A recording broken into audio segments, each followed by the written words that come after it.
Olá, meu amado, minha amada, graça e paz. Deus é bom. Não se esqueça disso. Amém? Bom dia, vida chegando e chegando com palavra de fé, de amor e de esperança. Estamos falando de Jó. Isso, estamos em Jó, capítulo 42. Eu comecei a decorrer ontem falando lá no comecinho, quando Satanás foi diante de Deus, e Deus chamou a atenção de Satanás para Jó, porque Deus tinha um propósito específico com Jó. E eu frisei bem que muitas vezes nós estamos culpando Satanás por coisas que acontecem na nossa vida, quando na verdade são permissões e diretrizes de Deus para que a gente possa aprimorar a nossa vida e crescer e amadurecer em Deus. Escute, Jó era um cara excepcional. A Bíblia é clara, não existia ninguém como ele naquela época. Além de rico, abastado, e Satanás disse para Deus que era justamente por causa dessa riqueza, porque Deus o abençoava extraordinariamente, que ele era o cara que era. Que era o cara que apresentava o sacrifício para ele, os filhos, que era o cara que se colocava na brecha, que era o cara, sabe, que se desviava do mal, que era o cara temente a Deus, porque Deus o abençoava financeiramente. Essa era a acusação de Satanás diante de Deus. Mas Deus, na sua presciência, porque existe a presciência de Deus, existe a onisciência. O que é a onisciência? Deus sabe de tudo, de todas as coisas. Dentro da onisciência tem a presciência, Deus sabe de tudo e sabe antecipadamente. Então, por exemplo, quando Deus chegou para Abraão e disse assim: Abraão, eu quero que você entregue para mim o teu filho Isaque em sacrifício, para saber se você me ama ou não. Deus já sabia que Abraão amava a Deus de todo o coração, com todo o seu entendimento e toda a sua vontade. Mas Abraão mesmo não sabia disso, então Abraão precisava saber disso, se realmente naquele momento ele não ia fraquejar. Quantas vezes você e eu enfrentamos situações, passamos por circunstâncias que a gente fala, eu não sei qual seria a minha atitude diante disso. Eu não sei, mas Deus sabe. Então Deus sabia que Jó fazia aquilo tudo, mas Jó ainda precisava conhecer a Deus, porque Jó tinha um relacionamento através de fazer coisas para Deus, e não um relacionamento de intimidade. É o que acontece muito, eu prego muito aqui no Bom Dia Vida sobre isso, que Deus ele não tem um relacionamento de trabalho entre nós e Ele.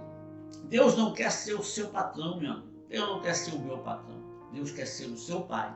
Deus quer ser meu pai.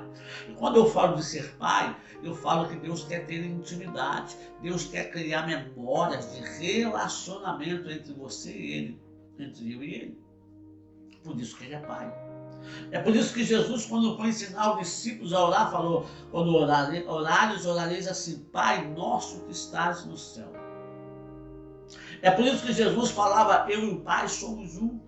Quem me vê a mim vê o Pai, porque ele tinha um relacionamento de intimidade com o Pai. Então Jó precisava desenvolver esse relacionamento. Jó tinha um relacionamento religioso, de prestar os holocaustos para a remissão dos pecados, de se desviar do mal porque Deus estava olhando. Mas Jó tinha algo tremendo que eu falei e vou repetir hoje. Ele era temente a Deus. O que falta para a igreja atual hoje é justamente o temor a Deus que nós deixamos sair.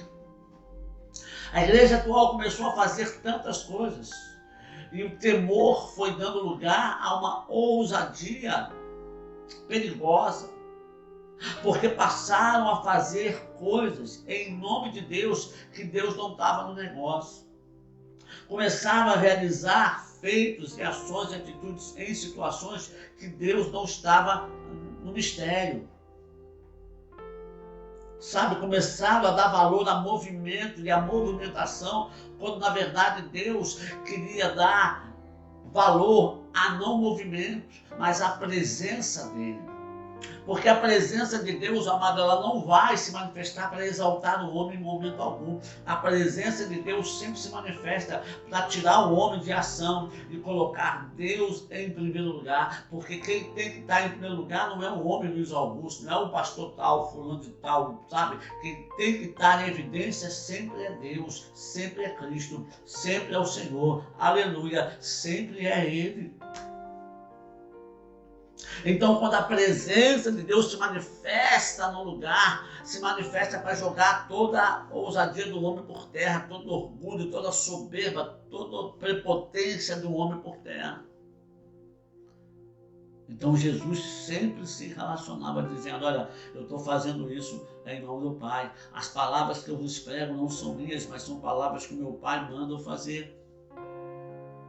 E assim ele vai diminuindo e ele vai crescendo. Paulo aprendeu a lição, Paulo falou que diminua eu, mas que ele cresça em mim.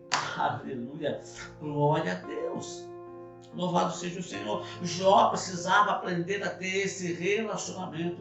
E devido a Jó ser tudo aquilo, ele tinha consciência daquilo que ele era, ele tinha uma ponta de soberba. De soberba, meu amado, eu posso falar bem para você que de soberba eu entendo.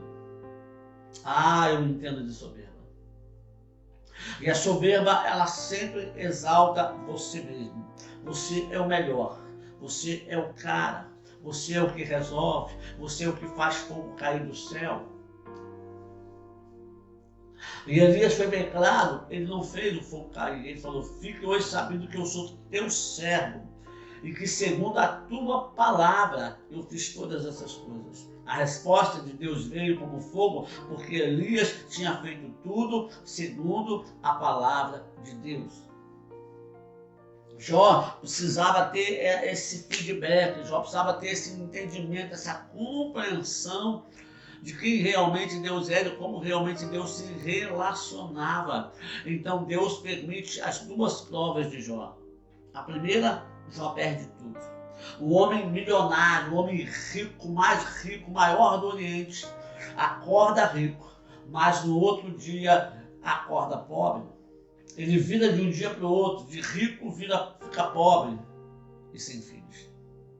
O homem que tinha 10 filhos, que sentava à mesa, que brincava, que conversava num dia só, ele bota 10 caixões na sala para velar 10 corpos de filhos.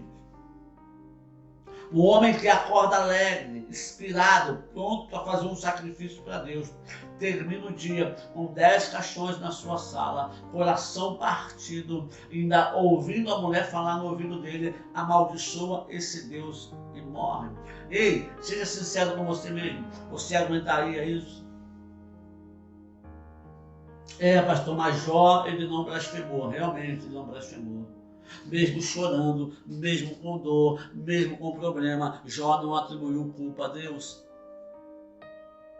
Jó não abriu a sua boca para murmurar, mesmo com o coração sangrando. Jó não abriu a sua boca para reclamar, mesmo com o coração doendo, mesmo disposto a gritar, espernear se fosse o caso. Em momento algum, ele abriu a boca para blasfemar, reclamar e murmurar de Deus. E agora eu e você, por bem menos, abrimos nessa nossa bocarra para reclamar de Deus. Por que Deus não me deu isso? Por que Deus não fez aquilo? Por que Deus não me pediu isso? Por causa disso, por causa disso, porque Deus, porque Deus, porque Deus, porque Deus. Nós não temos a capacidade de falar o Senhor deu, o Senhor tirou, bendito seja Deus. Nós não temos a capacidade de dizer Deus abriu a porta, mas Deus fechou também. Ele tem poder para abrir outro, se não quiser abrir, eu continuo glorificando e exaltando o nome dele. Eu lembro de quando eu fui para o Maranhão, numa viagem missionária, alguns dias antes eu estava com essa minha perna, onde eu levei os tiros, eu tenho a deficiência, bem inchada ali pelo tornozelo e a canela, com muita coceira e muito inchado, o pé quase não cabendo no calçado. E eu fui no hospital chamado HCN, se eu não me engano, ali atrás do Antônio Pedro, o nome acho que não é esse, me fugiu o nome agora. E o médico me atendeu. O médico nem para minha cara olhou. Ele perguntou qual é o seu problema. Eu expliquei para ele, falei, eu tomei alguns tiros na perna, não tenho nervo, movimento, a perna está assim, está desse jeito, está assado, está isso, está aquilo outro. Ele falou assim, eu vou te dar esse remédio aqui, você vai tomar esse remédio E você vai ter que se acostumar a viver assim, porque a sua perna tem essa deficiência e ela vai ficar assim mesmo, ela vai inchar, desinchar, vai coçar, vai ter esse problema aí. Próximo, eu peguei aquela receita, saí do consultório dele, CPM, o nome do hospital, e fui andando pelo corredor chorando. Mas de repente eu parei e eu falei bem alto, para as pessoas ouvirem.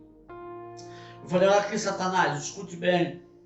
Você está me vendo chorar aqui, eu estou chorando realmente. Eu estou triste realmente. Mas se o meu Deus quiser, se for da vontade dele, ele pode me curar.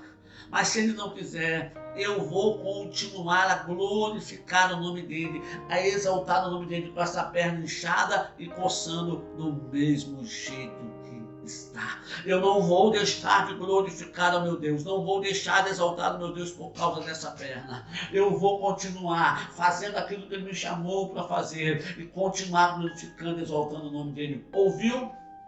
E fui embora. No outro dia eu acordei, a perna estava normal. Agora eu pergunto para você, você passou na farmácia e comprou o remédio que o médico passou? Ah, não passou não? Nem eu também não passei não. Sabe, amado, a gente tem que aprender. A Bíblia diz em tudo dá graça. É difícil dar graça em tudo, mas a Bíblia te manda dar graça.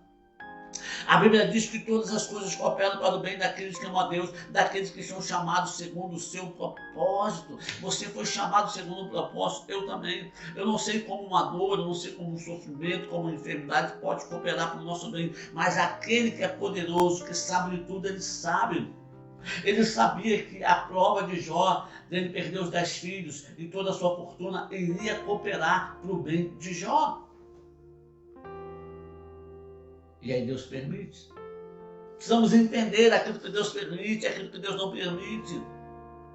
Eu quero orar com você, meu amado, mas quero pedir a você, eu não sei qual é a situação que você está vivendo nesse momento, mas tenho certeza Deus está a falar contigo. E amanhã eu quero continuar a falar de Jó contigo, meu amado. Tenho certeza o Espírito Santo, ele vai ministrar forte ao seu coração até chegarmos aqui no 42. Bem sei eu que nenhum dos seus planos pode ser frustrados. Oh, Santo Deus, Pai amado, te louvamos e te glorificamos, porque és Deus poderoso sobre toda a terra. Muito obrigado. Abençoa o meu irmão, a minha irmã. Derrama sobre ele graça, poder, unção. Manifesta, Deus, aleluia, a tua glória na vida dele e faça com que o seu nome seja glorificado para a glória e honra do nome de Jesus. Amém. Amém, meu amado. Olha, Deus te abençoe. Bom dia, vida do Senhor.